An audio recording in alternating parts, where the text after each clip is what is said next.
Vamos a hablar sobre los arcos dentarios y las relaciones que tienen las piezas dentarias que ya hemos estudiado, formando justamente este sistema dentario. ¿Okay? Hay que tomar en cuenta que estos arcos dentarios van a estar formados por las piezas que están alineadas una al lado de la otra, ¿ya? Y se van a relacionar mediante su cara mesial con la cara distal de la siguiente, o la cara distal con la mesial de la siguiente. Las únicas excepciones vamos a tener en los incisivos centrales, tanto superiores como inferiores, en donde vamos a tener la relación entre caras mesiales. ¿Por qué? Porque estamos hablando de la línea media. ¿Ok? Y los terceros molares que solamente tienen una relación con su pieza vecina, que sería el segundo molar, pero en su cara distal ya no tiene ninguna otra relación. Esas serían las dos excepciones a la regla de relación cara mesial y cara distal. ¿Ok? Esta alineación, este alineamiento que tienen las piezas dentarias en el arco va a ayudar a que las presiones del acto masticatorio, la funcionalidad de la masticación, no afecte los tejidos vecinos. ¿Ok? Es decir, que no afecte lo que es la parte muscular ni la parte ósea. ¿Sí? Entonces, cada pieza dentaria va a ejercer una función. ¿Qué es la función de preservación? Yo la dije antes. ¿Me la puedes decir, Ezequiel? La comenté alguna vez.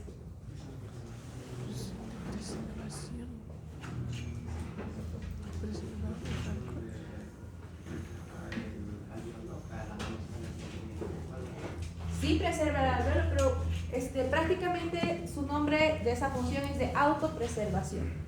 Tenemos que tomar en cuenta, y esto también ya lo hemos visto, que las piezas dentarias tienen una zona activa y una zona pasiva.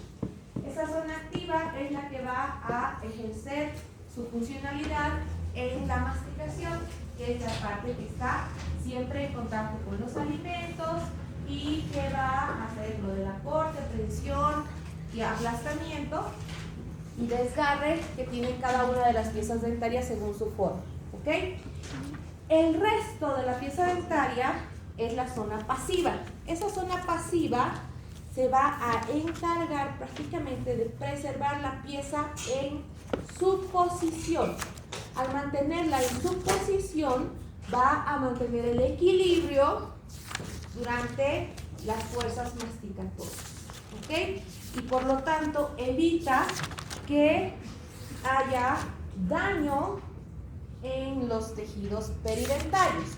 Hablando de tejidos peridentarios, van a ser el hueso alveolar, el hueso de los maxilares, compacto, esponjoso. Estamos hablando de la encía, ¿sí? Encía marginal, encía interdentaria, que pueden ser dañadas si hay una malposición en la alineación de ese arco dentario. ¿Ok? Entonces, ¿qué características fundamentales va a cumplir justamente estos arcos dentarios? Vamos a tener en cuenta que la altura tiene que ser o tiende a ser equivalente de todas las coronas, tanto de permanentes como de temporarios y de incisivos a molares. ¿Qué quiere decir esto? Eso también lo hemos hablado cuando hemos visto la parte de estética, la parte de características generales. Si tenemos incisivos que son largos, pues vamos a tener molares que tienen cúspides altas, ¿verdad? Eso hemos hablado. En eso se basa lo que es la altura equivalente. ¿Ok? Entonces, si nosotros estamos devolviendo la estética a una persona desdentada, ya sea parcial o total, no podemos mezclar alturas de piezas dentarias. No podemos ponerle incisivos largos y molares cortos o con cúspides planas, porque vamos a crear un desequilibrio en la forma de nuestro arco dentario. Por lo tanto, de cómo se va a comportar la masticación, las fuerzas masticatorias que van a afectar a la articulación temporomandibular. ¿Ok? Entonces, fíjense que yo les dije, ¿no? La anterior vez, quien les mete el pánico en la clínica soy yo, y quien les da la seguridad es el docente de la clínica, ¿ok? Entonces, chicos, es muy importante relacionar esta parte de la anatomía dentaria a nuestra aplicación clínica, ¿ok? Entonces, primera característica que tenemos que conservar, altura equivalente. Lo mismo en dentición temporaria. Si nosotros a un niño tenemos que ponerle una corona, ya no le vamos a poner una corona que le levante la mordida o que genere un punto de contacto prematuro. Tenemos que ver la altura de las piezas dentarias. Si les devolvemos la estética igualmente a un molar, a un incisivo, tenemos que tomar en cuenta las piezas vecinas o las piezas posteriores, si es que estamos tratando una anterior, y ver las anteriores si estamos tratando una pieza anterior. ¿Ok? Segunda característica fundamental, los bordes incisales, y esto también va en relación a la altura equivalente, bordes incisales y caras oclusales van a tener un nivel homogéneo. Quiere decir que no puede haber saltos, se podría decir, porque esos desequilibrios en ese nivel de bordes incisales y oclusales genera lo que se denomina en clínica puntos prematuros de contacto. Estos puntos prematuros de contacto generan un daño en esa zona. Imagínense que si ustedes, esto lo ha descrito, si no me equivoco, Hanau, que él colocó en su experimento un pedazo de resina en una pieza molar, ¿ya? Y al poner ese pedazo de resina en su pieza molar ha generado un punto de contacto prematuro. Chicas, si no van a prestar atención, sería bueno que... o vamos a prestar atención, ¿sí? Muchas gracias. Entonces, al hacer este experimento se dio cuenta de que esa su pieza empezó a dolerle, empezó a tener inflamación, dolor de cabeza, ha empezado a tener dolor a nivel de la articulación temporomandibular. Entonces, ahí está la importancia de devolverle adecuadamente tanto la anatomía como la estética, ¿no?, a una pieza dental. Entonces, fíjense que sí, esto obviamente lo ha hecho por amor a la ciencia, ¿no?, el doctor, pero que es algo que es una consecuencia que no queremos nosotros en nuestros pacientes. Y ahí va justamente de que los arcos dentarios, más en temporarios que en permanentes. ¿Por qué habla de más en temporarios que en permanentes? Los temporarios, les he comentado cuando hemos hablado de los temporarios que su nivel o su línea de oclusión es recta, ¿sí? Justamente por el desarrollo de la articulación temporomandibular. Que en permanentes hay un nivel homogéneo, pero genera una curva. Esta curva que vamos a ver en un rato se llama curva de compensación y va en relación al desarrollo de la cavidad glenoidea donde se apoya el cóndilo maxilar. ¿Ok? Entonces tenemos como tercera característica fundamental del arco es que haya continuidad en el arco, que no haya zonas sedentadas, quiere decir que no haya falta de piezas dentarias, que no haya separación. Esta separación, el término clínico es diastema, ¿sí? Pero en los temporarios existen lo que se denominan los diastemas fisiológicos.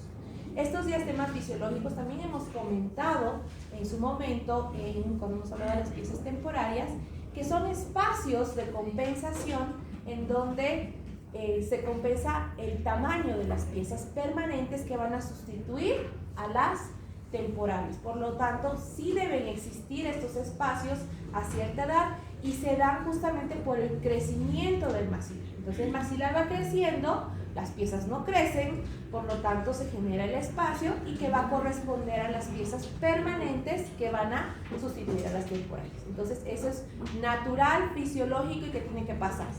Pero en lo que es la dentición permanente no es normal que haya separación entre las piezas permanentes. Tiene que haber una continuidad y contigüidad la contigüidad se va a dar a través del punto de contacto. Entonces, este arco que vemos esta imagen cumple con esas tres características, ¿ya? Alturas correspondientes o equivalentes de incisivos a molares, línea homogénea de oclusión y la continuidad, ¿ok? El arco va a tener diferentes límites anatómicos. Vamos a tomar en cuenta que la cara externa es convexa y está en relación a la cara vestibular o la zona vestibular o del vestíbulo entre el labio y las piezas dentales, ¿ok? Luego tenemos que la cara interna más bien se describe como cóncava y va a dar hacia las fauces, y en la porción inferior va a estar relacionada con la lengua y lo que es el piso de la boca. La cara inferior es lo que se denomina la cara implantada, donde se encuentran las raíces en los maxilares. Por lo tanto, entonces vamos a tener una zona radicular invisible implantada, la que no vemos, y tenemos una zona coronaria, ¿ok?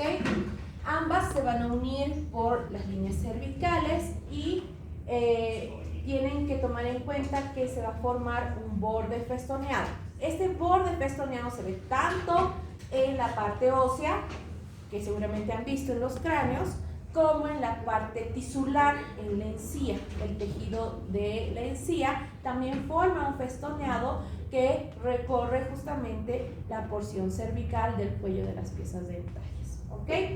El borde libre lo van a hacer los bordes incisales y las caras oclusales de las piezas. En esta imagen está ilustrado todo lo que hemos hablado, ¿no? La porción radicular, la porción coronaria, borde libre, línea cervical y la zona vestibular y lingual del arco. Bien, ¿cómo vamos a describir los arcos? Vamos a tener a los arcos permanentes, los arcos temporarios y los arcos mixtos. ¿Qué pasa con los arcos mixtos? El arco mixto es el que está en movimiento, es el que está en intercambio, es ese momento desde los 6 años hasta aproximadamente los 12, 14 años, donde se hace el cambio de piezas permanentes por temporarias, ¿ok? Ya después el tercer molar entra en un acápite bastante diferente, que puede inclusive hasta arruinar una ortodoncia. Entonces sí hay que tomarlo en cuenta en cuanto a la cronología de erupción. Entonces primero vamos a hablar de los arcos permanentes en cuanto a forma, tamaño. Los factores que condicionan esa forma, ese tamaño. Vamos a hablar de la curva del Baldwin-Spee y las superficies oclusales. ¿Ok? En cuanto a forma, va a depender de 3 segmentos. Un segmento anterior y 2 posteriores. Estos segmentos, el anterior está conformado de canino a canino. Vamos a tener a los bordes incisales que se van a corresponder, van a alinearse justamente, y puede variar su forma de ese segmento anterior en base a la posición del incisivo lateral, ¿ya? Entonces el incisivo central puede verse más vestibularizado o más mesializado, pero no le va a cambiar la forma del segmento. En cambio, el incisivo lateral sí. ¿Ok? Entonces, si el incisivo lateral tiende a estar más hacia palatino-lingual, va a tender a ser un segmento más cerrado. Si el incisivo lateral tiende a estar más hacia vestibular, va a ser un segmento más abierto o más recto. ¿Ok? En la parte de los segmentos posteriores van a ir del primer premolar al tercer molar. ¿Ok? El que va a determinar su relación con el segmento anterior es el segundo premolar, ¿ya? Si el segundo premolar tiende a ser divergente al primero o separado al primero, tiende a haber una separación, una apertura mayor de los segmentos posteriores. Además, el tercer molar o último molar va a determinar la forma final del arco. Si este se encuentra más hacia vestibular, tiende a hacer que el arco sea más abierto. Si está más hacia lingual, entonces o hacia palatino, va a hacer que esta forma del arco sea más cerrada. ¿Ok? Entonces, en base a estas posiciones, vamos a determinar las diferentes formas que se presentan en nuestros arcos dentarios. El primero más frecuente es el ovoideo, ¿ok? Esta forma ovoidea tiende a verse mucho más en los maxilares superiores, ¿ok? En el 85% de los casos. Hay que tomar en cuenta que la descripción de esta forma es una curva relativa en la porción anterior por la posición de los laterales, ¿ok? Y las porciones posteriores tienden a ser ligeramente convergentes. Quiere decir que está palatinizado el tercer molar. Entonces tiene una forma ovoidea. Como les digo, el 85% de los casos lo vamos a encontrar en maxilares superiores principalmente. ¿Ok? Su contraparte de más frecuente es la parabólica. En la parabólica, el segmento anterior tiende a ser más bien más cerrado que en el oval o en el ovoideo. ¿Ok? Vamos a encontrar que las porciones posteriores más bien van a ser divergentes porque los terceros molares están más vestibularizados.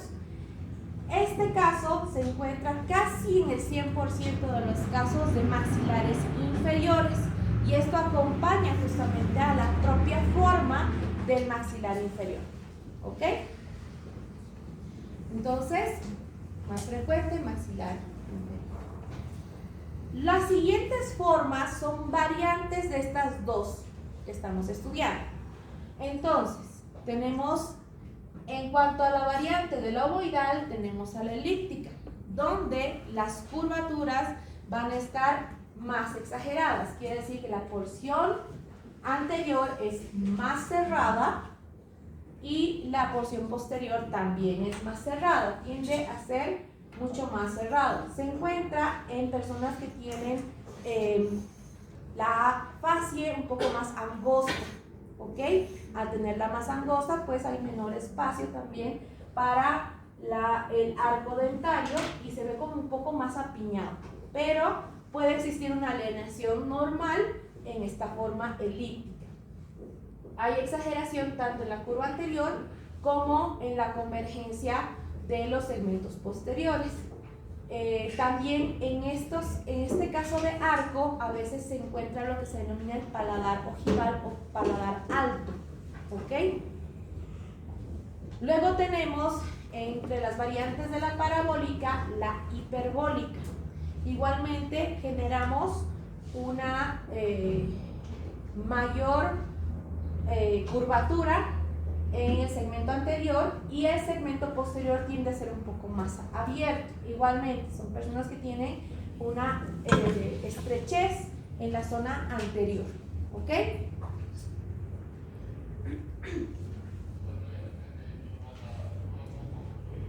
A esta puede existir una variante más exagerada o más curvada en la porción anterior que se denomina en B.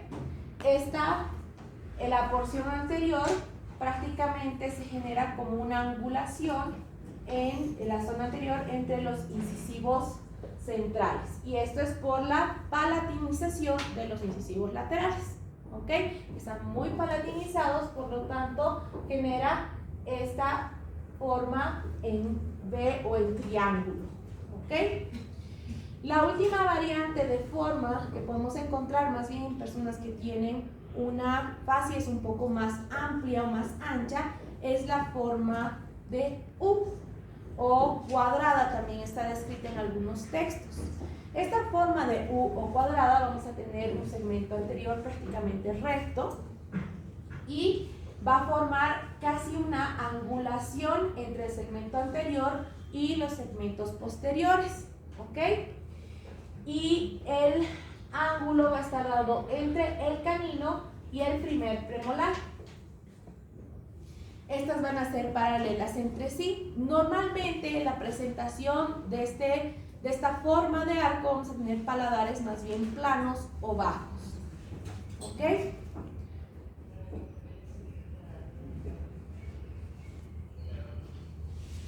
Pasamos a lo que es el tamaño. El tamaño tiene una formulación para poder tomar en cuenta en la devolución de la estética. Más que todo, el conocimiento del tamaño nos va a llevar a el restablecimiento de personas que son querúnculas complejas, ¿ok? Vamos a encontrar que tanto en el arco superior como en el inferior, el diámetro transversal va a ser mayor que el longitudinal, ¿ok? ¿Cómo medimos estos diámetros? ¿Ya?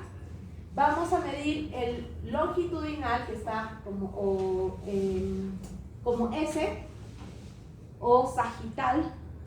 Vamos a medirlo desde la cara vestibular del incisivo central hasta una línea imaginaria que tenemos por detrás de los terceros molares, ¿ok? Hay que tomar en cuenta, si no existen los terceros molares, pues hay que tomar en cuenta, perdón, la repetición de la tuberosidad del maxilar superior, ¿ok? Una referencia anatómica, ¿ok? Y la medida o diámetro transversal va a medirse en el maxilar superior de la cara vestibular, la mayor prominencia del primer molar al primer molar del otro lado, o sea, del derecho al izquierdo. Ahora, aquí el diámetro transversal va a ser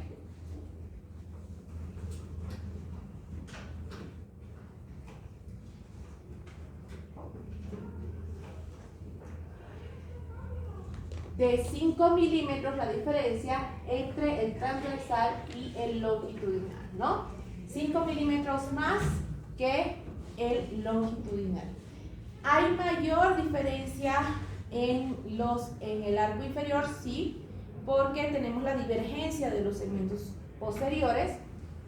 Por lo tanto, vamos a medirlo de la cara vestibular del tercer molar derecho al tercer molar izquierdo, ¿ok?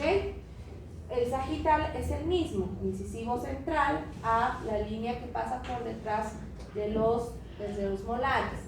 Entonces, esta longitud transversal es mayor 15 milímetros. Ambas, tanto superior como inferior, es mayor la longitud o el diámetro transversal, ¿ok? En relación al diámetro longitudinal. En cuanto a los factores condicionantes, la formación del arco dentario está supeditado a formas dentarias. Aquí las formas dentarias está exactamente todo lo que hemos estado evaluando en la práctica, ¿no ven? Que sería las convergencias hacia el cuello, la convergencia hacia el palatino, la convergencia hacia el cruzar, quiere decir las inclinaciones de las caras libres, y tenemos la convexidad de las caras libres hacia cervical, que es el cuello en sí mismo, ¿ok? Y también tenemos en cuenta el tamaño dentario. Hola Marcelino, ¿cómo estás? ¿Siguen mis sillas allá? Ya.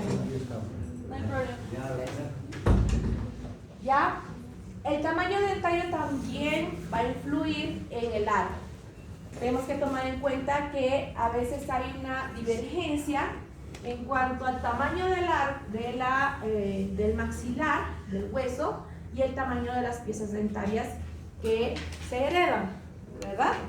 Entonces puede haber ahí, es un factor condicionante para que las piezas estén alineadas correctamente, o puedan estar muy apiñadas, o puedan generar diastemas o espacios entre ellas, ¿no ven? Entonces hay que tomar muy en cuenta también esto. Por eso es que no hay que dar un diagnóstico en un paciente sin ver a la familia o sin hablar con la familia, sobre todo en lo que hablamos niños, ¿no? Entonces eso ya van a verlo ustedes en ortodoncia, que siempre el diagnóstico se hace de tipo radiográfico, de clínico, pero la historia clínica es un factor muy, muy importante para terminar de dar el diagnóstico y tratamiento a nuestro paciente. ¿Ok? Otro punto que hay que tomar en cuenta es la edad. ¿Ya? En pacientes mayores puede existir diastemas. ¿Ya? Estos son diastemas fisiológicos. ¿Por qué? Porque existe fricción entre las piezas dentarias por movimientos intrusivos. ¿Qué tipo de articulación tenemos entre la pieza dentaria y el hueso maxilar, Viviana? ¿Qué tipo de articulación tenemos? Tienes que tomar más atención a lo que estamos hablando. Carolina. ¿No han llevado en anatomía? Abril. ¿Alguien? Entonces no te podrían hacer ortodoncia, corazón, si fuera una articulación fija. ¿Qué tipo de articulación tiene el diente con el hueso alveolar?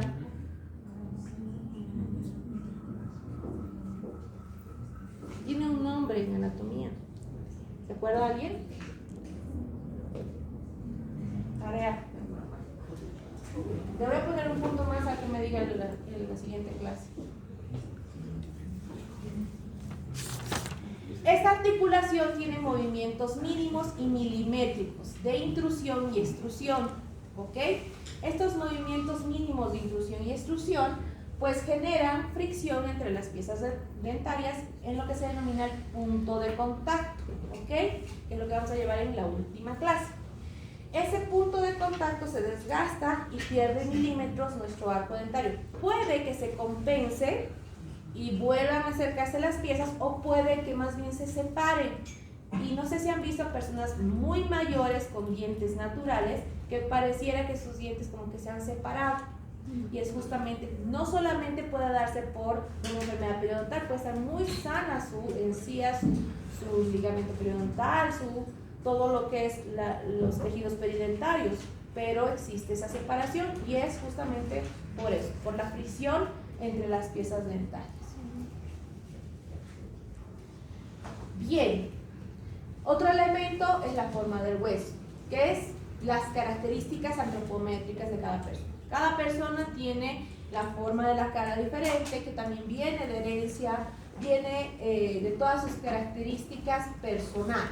¿Ok? Entonces podemos sí ponerlos en grupos, ¿ya? Como hemos visto en anatomía, y vamos a tener dos grandes grupos, los denominados leptoprosopos, que tienen bóvedas palatinas ojivales muy altas, el arco tiende a ser elíptico, hiperbólico, en B quiere decir son arcos más cerrados, y que tienen caras más delgadas o más finas, ¿ok?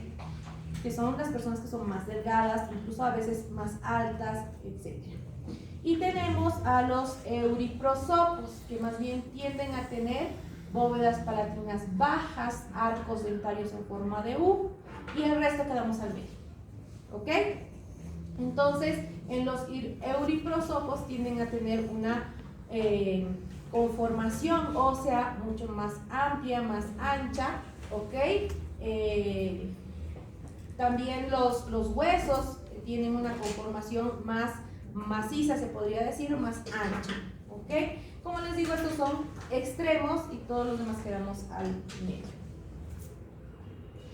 Entonces, otro elemento que hay que tomar en cuenta es la posición dentaria. ¿Ok? Depende de la implantación, puede existir una implantación perfecta, que todas las piezas dentarias estén formando el arco completo, completamente alineado, como puede haber piezas dentarias que se encuentran más mal implantadas, vestibularizadas, mesializadas, distalizadas, que eso puede generar un desorden. Pero hablando de lo que es normal y lo que queremos ver en nuestro paciente, todas las piezas dentarias tienden a implantarse hacia atrás, arriba y adentro, ¿ok? Quiere decir hacia palatino, hacia lo que es, hablando de las piezas superiores, hacia apical y hacia adentro, ¿ok? ¿Y cuál es la excepción? La excepción son los incisivos inferiores que tienden a tener una implantación recta, ¿ok? O coincidente con el eje el eje medio. Ahí es donde se forma. Villain ha descrito la esfera de Villain, donde va a describir justamente esa posición de los ejes dentarios que generan en conjunto una esfera. Entonces, si vemos acá en esta imagen, todas es adentro, arriba, ya estas implantaciones generando.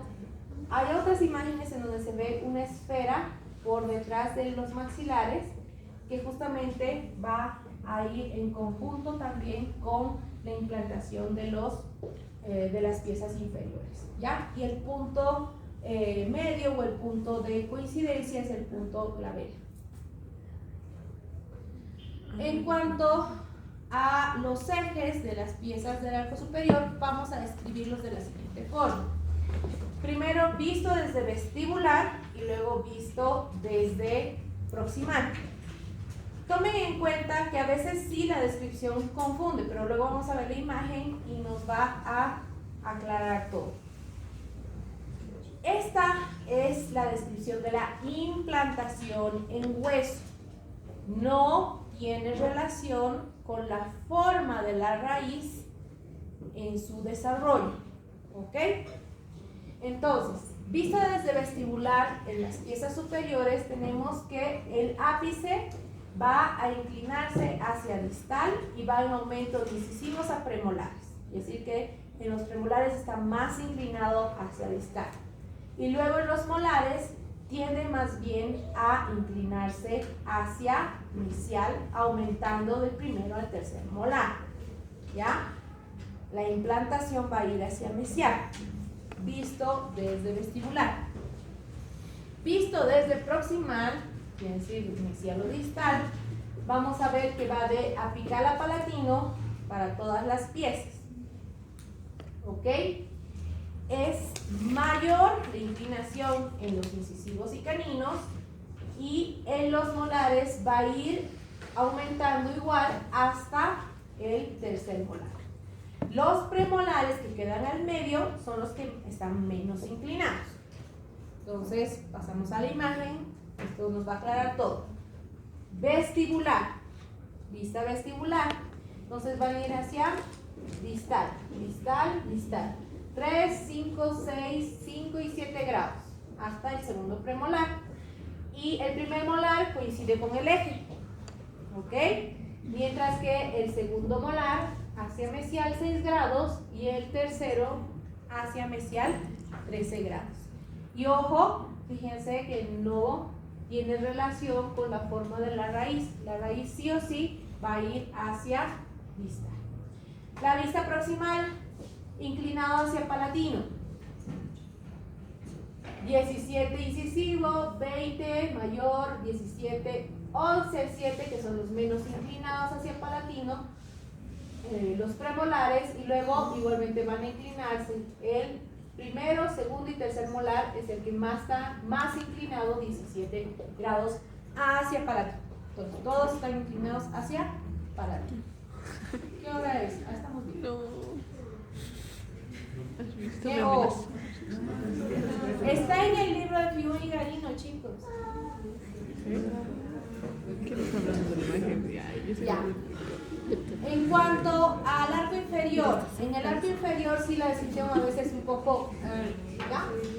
Visto desde vestibular, los incisivos coinciden con la vertical, los caninos hasta los molares van a ir hacia distal en aumento, ¿ok? ¿Qué pasa en la vista proximal? Los incisivos van a tener de apical a lingual hacia vestibular e incisal, y los caninos van a ir de apical y vestibular hacia lingual e incisal, aumentando hasta el tercer molar. Igual, X.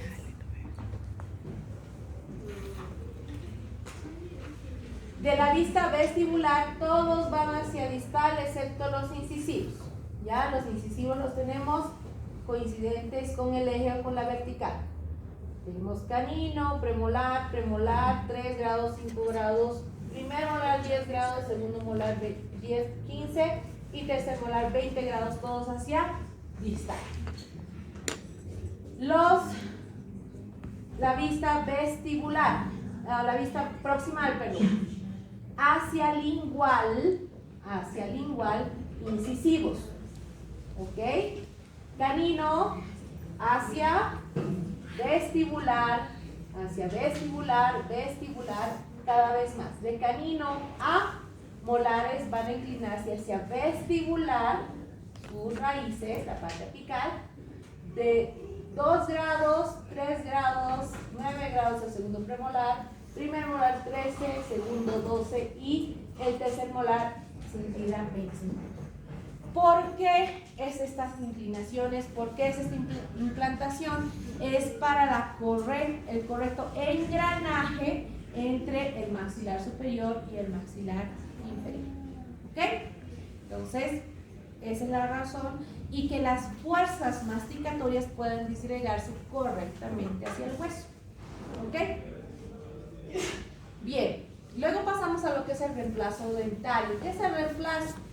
Hay que tomar en cuenta que puede modificar su forma, el arco dentario, a medida que se van reemplazando las piezas dentarias. Y puede haber modificaciones mayores, incluso caos, en caso de que existe presencia o ausencia, persistencia o caída prematura inclusive de las piezas temporales. Esto puede generar que el reemplazo no sea adecuado y genere diferentes formas de maloclusión dental. ¿Ok? Entonces, tanto la retención dentaria como las malposiciones están determinadas por un fallo en los reemplazos dentarios. Hay que tener en cuenta que es muy importante la odontología conservativa o conservadora, en la cual nosotros, si ustedes se dedican, por ejemplo, a odontopediatría, pues dar a conocer la importancia de la permanencia de los temporales, del cuidado de las piezas temporarias y por lo tanto del reemplazo de las mismas, ¿no? Que esto a grosso modo es las 3 etapas mayores que se puedan dar, ¿sí? Las 3 mayores etapas donde vamos a tener el reemplazo, primero la erupción de los primeros molares permanentes, luego tenemos el reemplazo de los incisivos y luego el reemplazo de los premolares, que va a determinar el espacio que queda para los caninos que tienden a ser los últimos en acumularse. ¿Ok? Pasamos a la curva de Baldwin-Speake. ¿Qué es la curva de Baldwin-Speake? Esta es una línea y la vamos a determinar o la vamos a estudiar desde el vértice del borde incisal del canino, o sea, del vértice del canino, hacia las cúspides vestibulares de premolares y molares. Esta curva, justamente dada por la propia implantación, hemos dicho que los molares, ¿hacia dónde se inclinan? En la arcada superior. Hacia palatino. Los molares en la vista proximal hacia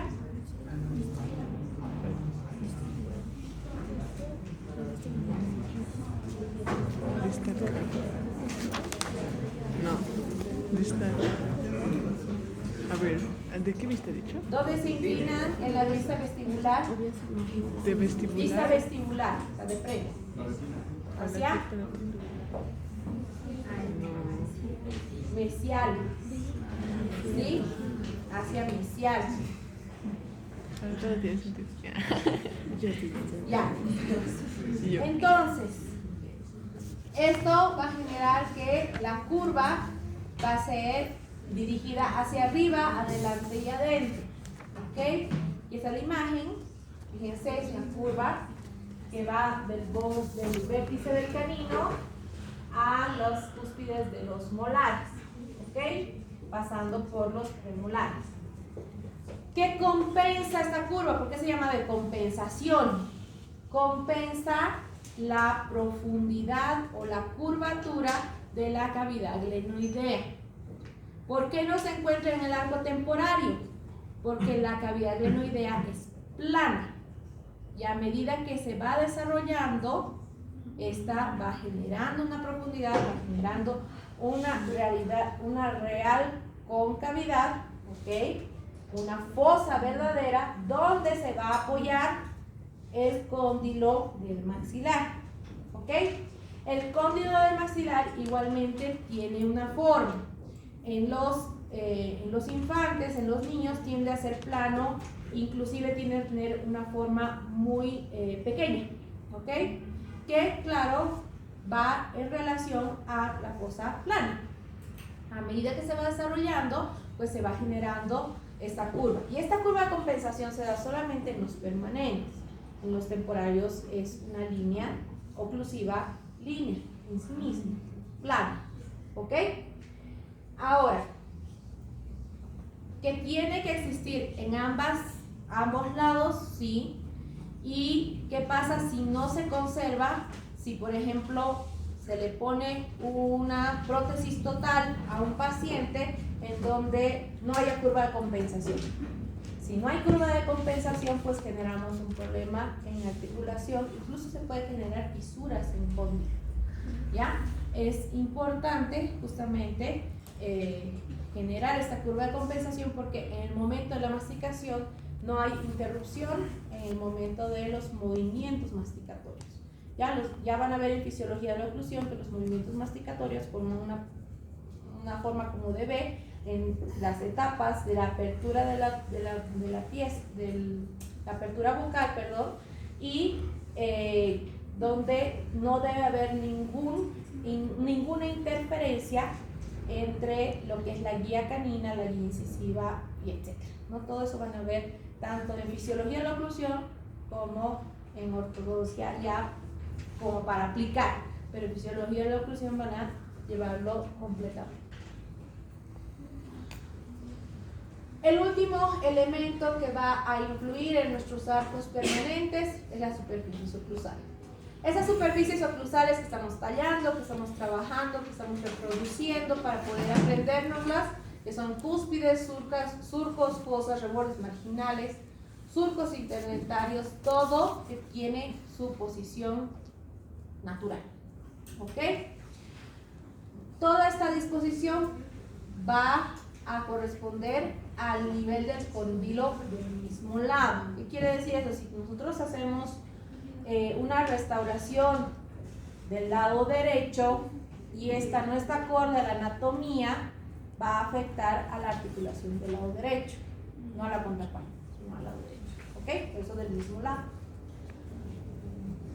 Entonces, esto, como les hablaba de lo que es las guías, tanto incisiva como canina, estas van a asegurar los desplazamientos de lateralidad y propulsión. El movimiento de lateralidad es cuando llevamos el maxilar de un lado al otro, ¿okay? De derecha a izquierda, y de propulsión es hacia adelante y hacia atrás.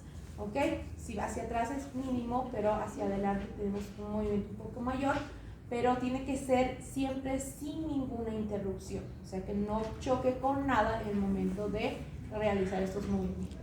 ¿Okay? Y ahí es donde trabajan harto nuestros compañeros, nuestros colegas que se dedican a la ortodoncia. Bien, ahorita ya estamos a 10:34. ¿Qué tienen después de esto? Microbiología. ¿Qué tienen que hacer en microbiología? ¿Quieren dar examen? No. No le perjudicaremos al doctor Clint. ¿Está interesante? Sí. Muy bien, me alegra que esté interesante. Primera vez que no veo caras que se están durmiendo. Bien, chicos, entonces esto lo vamos a continuar el viernes. Y el viernes tampoco no es tan largo. Terminando arcos temporarios, arcos mixtos, vamos a llevar el último tema que es relaciones dentales.